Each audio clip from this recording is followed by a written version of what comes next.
আমাদের যদি কোনো সমস্যা হয় তাহলে সেই দায়বদ্ধ কে নেবে এবং আমরা যদি পথে ঘাটে যদি কোনো সমস্যা হয় তাহলে সেই দায়ভার কে নেবে?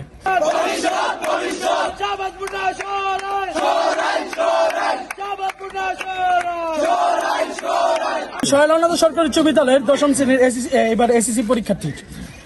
আমাদের অনেক বছর ধরে আমরা দীর্ঘ সময় আমরা আলিয়াতে পরীক্ষা দিয়েছি, অর্থাৎ রাহমাতুল্লাহ আলামিনে। কিন্তু হঠাৎ করে এই বছর আমাদের কেন্দ্র ফালানো হয়েছে শাহবাজপুরে।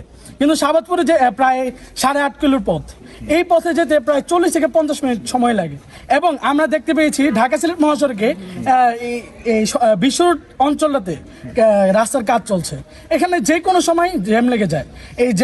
এই জ্যাম লাগার জন্য প্রায় অনেকক্ষণ সময় আমরা সেখানে যেতে বিলম্ব হতে পারে। ফলে আমরা পরীক্ষা কেন্দ্রে উপস্থিত হতে পারবো কিনা সেই বিষয় নিয়ে আমাদের উদ্বিগ্ন।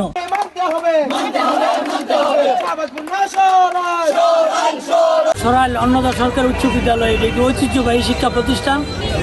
সরাইল সদর থেকে শাহবাজপুরে যাওয়াটা এটা অত্যন্ত দুঃখজনক।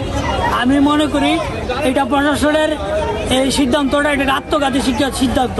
এই কেন্দ্রটি আবার আগের জায়গায় ফিরিয়ে দেওয়া হোক। পেলাম যে আমাদের সরাইল অন্নদা শিক্ষার্থীরা শাহবাজপুর বহুমুখী উচ্চ বিদ্যালয়ে পরীক্ষা দিতে যাবে। এখানে একটা ভোগান্তির কারণ হচ্ছে যদি এখানে পরীক্ষা দিতে যায় হাতে 2 ঘন্টা যেতে হবে। আমরা জানি ওইখানে যেতে গেলে প্রচুর একটা যানজট সৃষ্টি হয়। এই যানজটের কারণে শিক্ষার্থীরা প্রায়শই তার বিঘ্নতার মধ্যে ভুগবে। আমরা চাই এই কেন্দ্রটি যেন পুনরায় আগে যে স্থানে ছিল ওই স্থানে রাখা হোক। আমি সাবেক শিক্ষার্থী 2002 ব্যাচ হিসেবে শিক্ষার্থী সকলের পক্ষ থেকে বলতে চাই যে আসনটি যেন পুনর্বিন্যাস করা হোক।